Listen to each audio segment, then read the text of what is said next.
ये देखिएगा शिव पुराण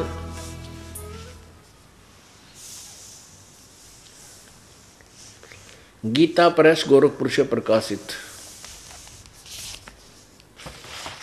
शिव पुराण, संपादक है हनुमान प्रसाद पोदार,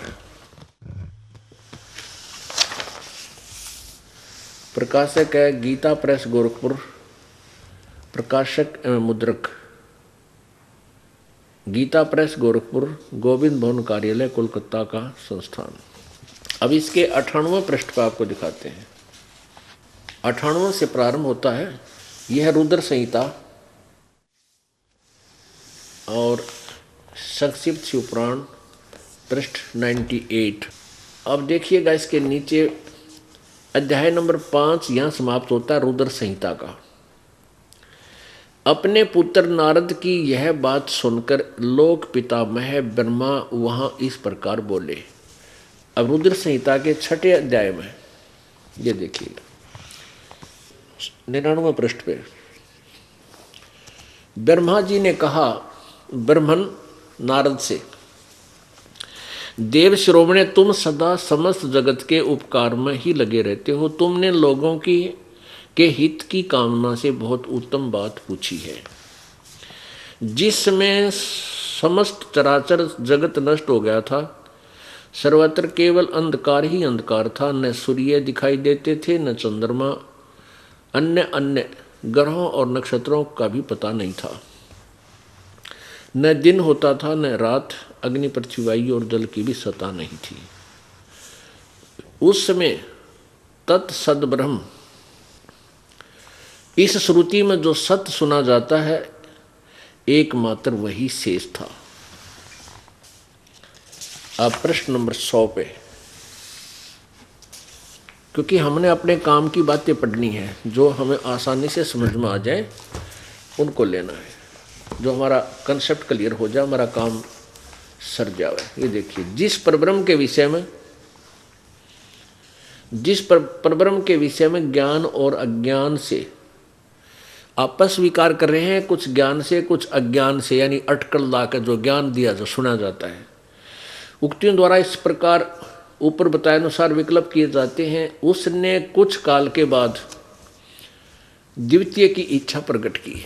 उसके भीतर एक से अनेक होने का संकल्प उदित हुआ। तब उस निराकार परमात्मा ने अपनी लीला शक्ति से अपने लिए मूर्ति यानी आकार की कल्पना की। मूर्ति माने आकार। जो मूर्ति रहित परब्रह्म है उसकी मूर्ति, यानी मूर्ति रहित माने निराकार, और कहते फिर वो साकार बन गया। वो क्या बना? उसकी साकार मूर्ति भगवान सदाशिव है। ये काल के विषय में जानकारी चल रही है, ब्रह्म के विषय में, ये ध्यान रखना। उसी को सदाशिव, अर्वाचीन और प्राचीन विद्वान उन्हीं को ईश्वर कहते हैं। उस समय एकाकी रहकर स्वेच्छा अनुसार विहार करने वाले उन सदाशिव ने अपने विग्रह से स्वयं ही एक स्वरूप भूता शक्ति की सृष्टि की, जो उनके अपने श्रीअंग से कभी अलग होने वाली नहीं थी। ये दुर्गा काल के शरीर से निकली, इसका वर्णन है। उस पराशक्ति को प्रधान प्रकृति गुणवती माया बुद्धि तत्व की जननी और विकार रहित बताया गया है। वह शक्ति अंबिका कही गई है। उसी को प्रकृति शब्द याद रखना, यह गीता जी में काम आओगा आपका। जब गीता जी के अंदर आप जी को ब्रह्मा विष्णु महेश की उत्पत्ति दुर्गा और काल से स्पष्ट की जाएगी, सिद्ध की जाएगी। उसमें प्रकृति शब्द, प्रकृति का अर्थ दुर्गा है, यानी इस शेरा वाली माता को प्रकृति भी कहते हैं। ये देखिए, वह शक्ति अंबिका कही गई है। उसी को प्रकृति सर्वेश्वरी और त्रिदेव जननी, ओह, ब्रह्मा विष्णु महेश की माता त्रिदेव जननी, तीनों देवताओं को उत्पन्न करने वाली, तीनों देवताओं की माँ, ब्रह्मा विष्णु महेश की माता, नित्या और मूल कारण भी कहते हैं। सदाशिव द्वारा प्रकट की गई उस शक्ति के 8 भुजाएं हैं। ये स्पष्ट हो गया। इस अष्टंगी को दुर्गा को ही प्रकृति कहते हैं। ये ब्रह्मा विष्णु महेश की माता है। आगे देखो, नाना प्रकार के आभूषण इसके श्री अंग की शोभा बढ़ाते हैं। वह देवी नाना प्रकार की गतियों से संपन्न है और अनेक प्रकार के अस्त्र शस्त्र धारण करती है। स्पष्ट हुआ। आगे देखो, एकाकिनी होकर भी वह माया संयोग वसात अनेक हो जाती है। इसी ने 3 रूप धारण किए थे, सावित्री, लक्ष्मी और पार्वती का। ये 3 रूप धारण कर लिए और ब्रह्मा विष्णु महेश के साथ शादी कर दी। और ये स्पष्ट है कि एकाकिनी होकर भी वह माया संयोग वसात अनेक हो जाती है। वे जो सदाशिव हैं, ये काल भगवान के विषय में कहा गया है, जो इसका पति है दुर्गा का। वे जो सदाशिव हैं उन्हें परम पुरुष ईश्वर शिव, शंभु और महेश्वर कहते हैं। अब उसी का प्रकरण चल रहा है काल भगवान का।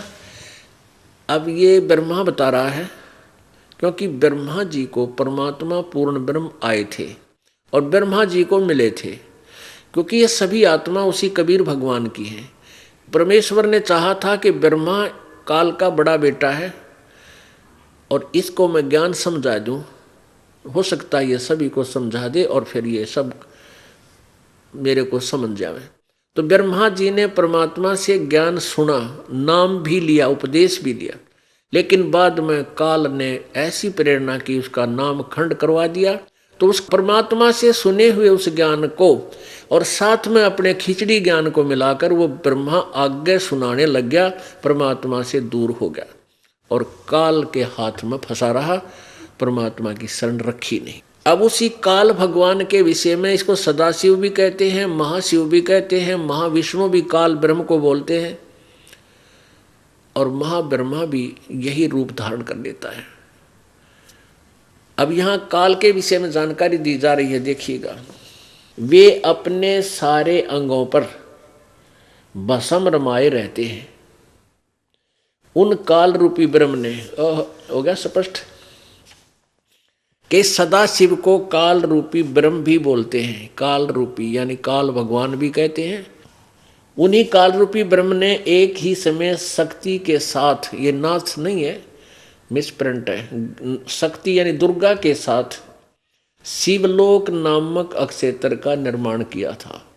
उस उत्तम अक्षेत्र को काशी कहते हैं। काशी वह परम निर्वाण व मोक्ष का स्थान है जो सबके ऊपर विराजमान है। वे प्रिया और प्रियतम शक्ति और शिव, वो पति पत्नी रूप में दुर्गा और शिव, दुर्गा और शक्ति और शिव, दुर्गा और शिव, जो यानी ब्रह्म जो परमानंद स्वरूप है, उस मनोरम क्षेत्र में नित्य निवास करते हैं, वहाँ रहते हैं ऊपर।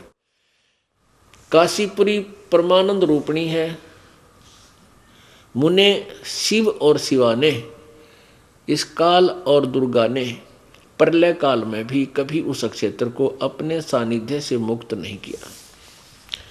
अब क्या बताते हैं, देव से एक समय उस आनंद वन में यानी काशी में रमण करते हुए, मौज मस्ती मारते हुए शिवा और शिव के मन में यह इच्छा हुई कि किसी दूसरे पुरुष की सृष्टि करनी चाहिए, यानी कोई बालक पैदा करना चाहिए, जिस पर यह सृष्टि संचालन का महान भार रखकर हम दोनों केवल काशी में रहकर इच्छा अनुसार विचरें और निर्वाण धारण करें। ऐसा निश्चय करके शक्ति सहित सर्वव्यापी परमेश्वर शिव ने अपने वाम भाग के 10वें अंग पर अमृत मल दिया, यानी पति पत्नी व्यवहार किया उन्होंने। फिर तो वहां से एक पुरुष प्रकट हुआ, एक पुत्र उत्पन्न हो गया। उसका नाम के रखा 102 पृष्ठ पर रुद्र संहिता अध्याय नंबर 6 चल रहा है।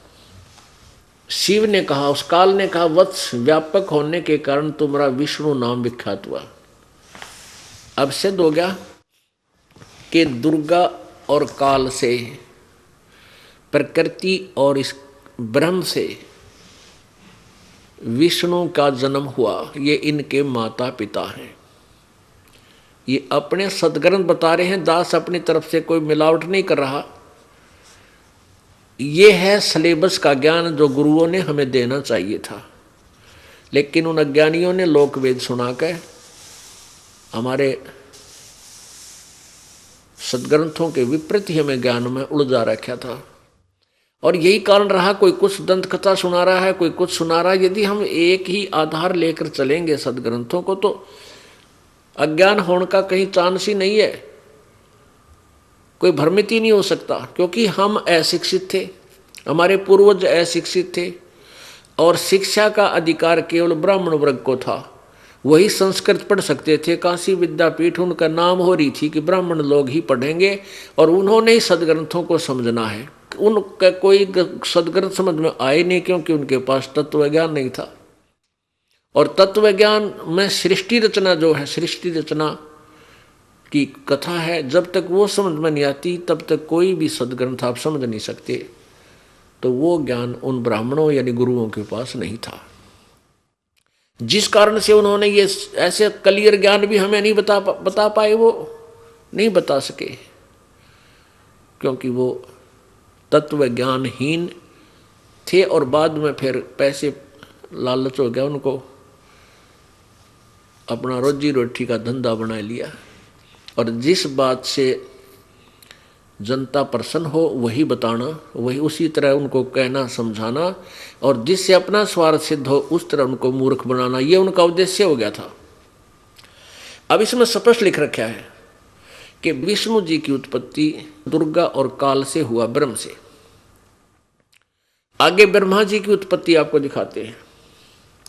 ब्रह्मा जी कहता मेरा जन्म भी इसी प्रकार दुर्गा और शिव से हुआ। देखो, काल से हुआ। ये शिव कौन है? ये एक तो ये तमोगुण शिव है, ये काल का बेटा है, और ये खुद भी शिव रूप धारण कर लेता है। ये सदाशिव भी कहलाता है, इसको महाशिव भी कहते हैं। ऐसे ही यही काल फिर और लीला करता है, छल छिद्र करता है। ये विष्णु रूप धारण कर लेता है तो और उसको महाविष्णु कहते हैं। ऐसे ही वो ब्रह्मा रूप धारण कर लेता है तो महाब्रह्मा कहलाता है। उसको समझ नहीं सके यो माँ ब्रह्मा के बीमारी थी, यो कौन था। अब इसका सारा निर्णय हो जाएगा। अब ब्रह्मा जी की उत्पत्ति दुर्गा और ब्रह्म से देखिएगा। अब यहाँ छठा अध्याय समाप्त हो गया रुद्र संहिता का।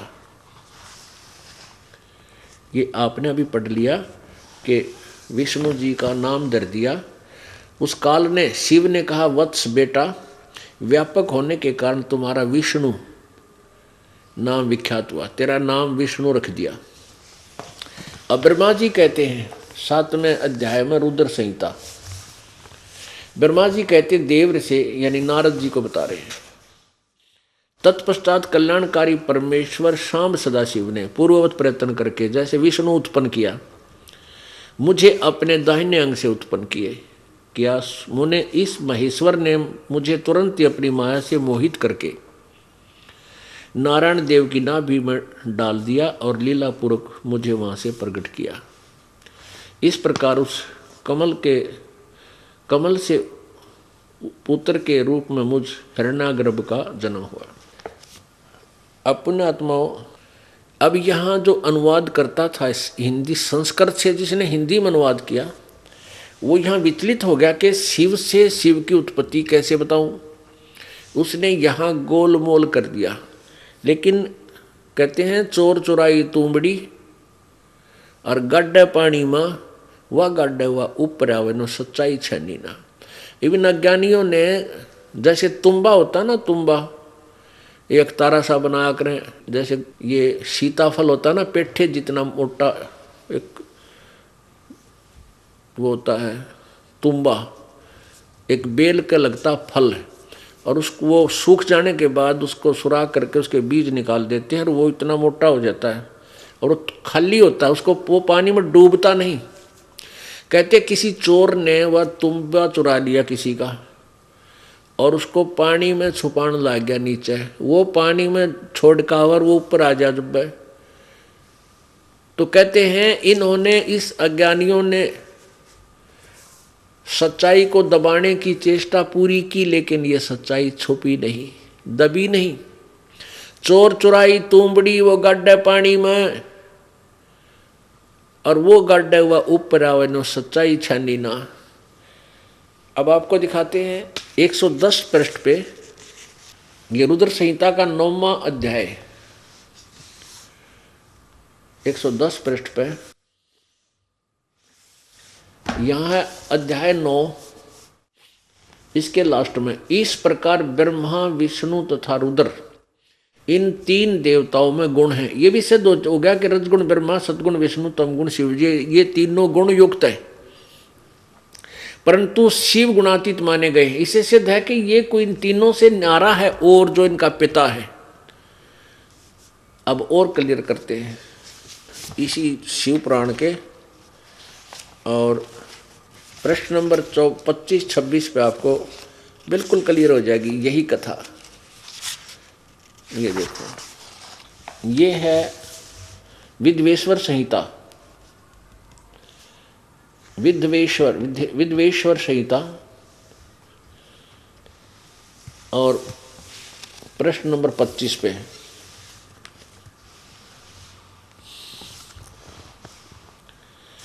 ब्रह्मा विष्णु ने पूछा किससे? इस काल से, सदाशिव से, प्रभो सृष्टि आदि में 5 कर्तों के लक्षण क्या हैं, ये हम दोनों को बताइए। भगवान शिव बोले, ये काल बोला, ब्रह्म, मेरे कर्तव्यों को समझना अत्यंत गहन है, तथापि मैं कृपा पूर्वक तुम्हें उनके विषय में बता रहा हूँ। ब्रह्मा और अच्युत यानी विष्णु सृष्टि और पालन, संहार, तिरोभाव और अनुग्रह, ये 5 ही मेरे जगत संबंधी कार्य हैं जो नित्य सिद्ध हैं। संसार की रचना का जो आरंभ है उसी को सर्ग या सृष्टि कहते हैं। अब देखो, अब वो काल क्या कह रहा है? पुत्रो, हे मेरे बेटो ब्रह्मा और विष्णु को, तुम दोनों ने तपस्या करके प्रसन्न हुए मुझ परमेश्वर से सृष्टि और सतिथि दोनों काम, सृष्टि ब्रह्मा को और सतिथि विष्णु को, यानी तुमने तपस्या करके मुझ प्रसन्न हुए परमेश्वर से प्राप्त किए हैं, मेरे से प्राप्त किए हैं। ये दोनों ही तुम्हें बहुत प्रिय। इसी प्रकार मेरे विभूति स्वरूप रुद्र और महेश्वर में 2 अन्य उत्तम कर्त्य, संहार और तिरोभाव मुझसे प्राप्त किए। इसी प्रकार मेरे विभूति स्वरूप रुद्र और महेश्वर ने 2 अन्य उत्तम कर्त्य, संहार और तिरोभाव मुझसे प्राप्त किए हैं। अब 4 हो गए। एक तो ब्रह्मा और विष्णु सृष्टि और सतिथि उनको मिले, और रुद्र और महेश्वर को ये संहार और तिरोभाव। इससे सिद्ध हो गया कि जो ज्ञान बोल रहा है इससे अलग है ब्रह्मा विष्णु और महेश्वर, वो उनके बेटा कह रहा है, वो उनके पुत्र हैं। अब हम यही सिद्ध करना चाहते थे कि ये काल जो है ये ब्रह्मा विष्णु महेश का पिता है, ब्रह्म, और इसी काल ने ब्रह्म ने श्री कृष्ण जी में प्रवेश होकर के भूत की तरह, प्रेत की तरह सूक्ष्म रूप बनाकर श्री कृष्ण जी में प्रवेश करके श्रीमद् भगवत गीता जी का ज्ञान बोला। क्योंकि गीता जी अध्याय नंबर 11 श्लोक नंबर 32 में ये खुद कहता है कि मैं काल हूँ और सबको अब खाने के लिए प्रकट हुआ हूँ, नष्ट करने के लिए। पुण्यात्माओं, श्री कृष्ण जी काल नहीं थे। उन्होंने पहले अपने आप को कभी काल नहीं कहा और बाद में कभी अपने को काल नहीं कहा। वो तो सतोगुण भगवान थे, दयालु आत्मा थी। और गीता जी अध्याय नंबर 8 के श्लोक नंबर 13 में गीता ज्ञानदाता काल श्री कृष्ण में प्रवेश करके कह रहा है कि ओम इति एक अक्षरम ब्रह्म व्यवहारन माम अनुशमरन ये प्रयाति तजन देहम सयाति परमाम गति। गीता ज्ञानदाता काल यानी ब्रह्म कह रहा है कि माम ब्रह्म, मुझ ब्रह्म का केवल एक ओम अक्षर है। इसका सुमन करता हुआ जो अंतिम समय तक अंतिम श्वास तक सिमरण करता हुआ शरीर छोड़कर जाता है तो मेरे वाली परम गति को प्राप्त होता है, मेरे वाली राहत उसे प्राप्त होती है जो लाभ मेरी साधना से होता है। यही पुराण में लिखा, शिव पुराण में भी दिखाता हूँ। ये शिव पुराण अभी आप पढ़ रहे थे 26 पृष्ठ पे, इसी में ये देखिएगा, ये वही शिव पुराण है, गीता प्रेस गोरखपुर से प्रकाशित है। इसी में अभी आप पढ़ रहे थे कि हे पुत्रों, ये प्रश्न नंबर 26 पे ये क्या कह रहा है कि हे पुत्रों, तुम दोनों ने तपस्या करके प्रसन्न हुए मुझ परमेश्वर से सृष्टि और सतिथि नामक 2 कृत प्राप्त किए हैं, वे दोनों तुम्हें बहुत प्रिय। इसी प्रकार मेरी विभूति स्वरूप रुद्र और महेश्वर में 2 अन्य उत्तम कृत्य संहार और तिरोभाव मुझसे प्राप्त किए। इससे सिद्ध है कि इन चारों से अलग है वो शिव पुराण का जो ज्ञान दे रहा। अब यहाँ क्या कहता है ये, मैंने पूर्व काल में अपने सर्वभूत मंत्र का उपदेश किया है जो ओंकार के रूप में प्रसिद्ध है। मेरा एक ओम नाम है, वह महामंगलकारी मंत्र है। सबसे पहले मेरे मुख से ओंकार ओम प्रकट हुआ जो मेरे स्वरूप का बोध कराने वाला है। ओंकार वाचक है और मैं वाच्य हूँ। यह मंत्र मेरा स्वरूप ही है। प्रतिदिन ओंकार का निरंतर स्मरण करने से मेरा ही सदा स्मरण होता है। अब यहाँ कहता है इन, ये ऊपर इसके सारे लिख रखे हैं, उत्तर का मुख पश्चिम का मुख ऐसे होने से इन सभी अवयवों से एकीभूत होकर वह परमण ओम नामक एक अक्षर हो जाता है। ओम एक अक्षर हो जाता है। अब देखना, अब यही गीता जी में लिखा है कि ओम इति एक अक्षरम ब्रह्म व्यवहारण माम अनुसमरण। माम ब्रह्म यानी मुझ ब्रह्म का केवल एक ओम मंत्र है। यहाँ देखना 53 पृष्ठ पे विद्वेश्वर संहिता, शिव पुराण विद्वेश्वर संहिता प्रश्न नंबर 53, परवण के 2 भेद बताए गए हैं, स्थूल और सूक्ष्म ओम के। एक अक्षर रूप जो ओम है उसे सूक्ष्म परवण जानना चाहिए। ओम जो सूक्ष्म, ओम एक अक्षर रूप है। यानी ये दास ये सिद्ध करना चाहता है कि गीता जी का ज्ञान भी इसी काल ने बोला था और इसका मंत्र ओम है। ये देखिए प्रश्न नंबर 105 रुद्र संहिता, उस परब्रह्म परमात्मा शिव का वाचक एक अक्षर परवण ही है। एक अक्षर ओम, परवण को चाहे ओम को, ये सभी वाच्य अर्थ रूप हैं। वह परम कारण रत सत आनंद एवं अमृत रूप परात्पर परब्रह्म एकाक्षर का वाच्य है। अब यहाँ क्या सिद्ध हो गया कि काल जो है ये ब्रह्मा विष्णु महेश का पिता है, दुर्गा इनकी माता है।